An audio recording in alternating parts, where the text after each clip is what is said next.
আসসালামু আলাইকুম, সবাই কি অবস্থা? আশা করি সবাই ভালো আছেন। আলহামদুলিল্লাহ আমিও অনেক ভালো আছি। তো আসলে এই ভিডিওটা অনেক আগের ভিডিও, যখন আমের দিন ছিল ওই টাইমের ভিডিও এটা।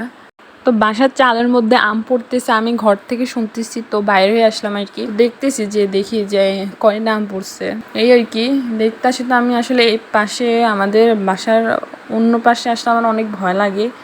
এই যে এই পাশে আর কি, এই পাশে সব জঙ্গল দেখবেন, একটা মানুষকেও দেখবেন না, আসছে অনেক ভয়ে ভয়ে।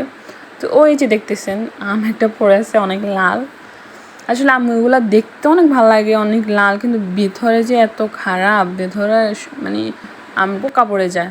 তো আমার অনেক ভয় লাগতেছিল। আসলে এই পাশে একদমই মানুষ নাই, সব হয়েছে যে কি গাছ জানি এগুলাকে বলে। তো পরে আসলে এখানে সব জঙ্গল দেখবেন, এখানে কিছু দেখবেন না, জঙ্গল ছাড়া মানুষ দেখবেন না, খুব কমই দেখবেন।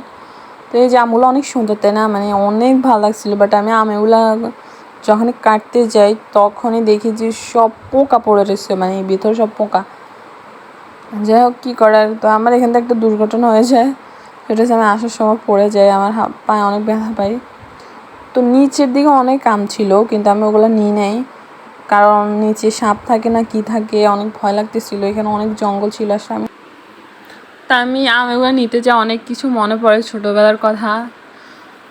এক সময় আমরা এরকম আম আম মানে খুঁজতে বাইরে হইতাম, আম কুড়াতে বাইরে হইতাম যে কোথায় আম আছে, এগুলোর জন্য অনেক কথা শুনতাম মানুষের।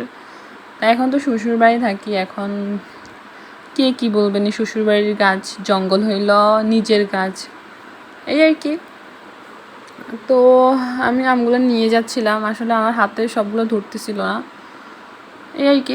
সবাই ভালো থাকবেন, সুস্থ থাকবেন, আল্লাহ হাফেজ। আমার ভিডিও এতটুকু পর্যন্তই। সবাই নিশ্চয়ই আমার চ্যানেলটা সাবস্ক্রাইব করবেন, আমার পাশে থাকবেন। আর আমার কোনো ভুল হলে আমাকে নিশ্চয়ই বলে দিবেন কমেন্টে, আমি নিশ্চয়ই এটা শুধরাবার চেষ্টা করব।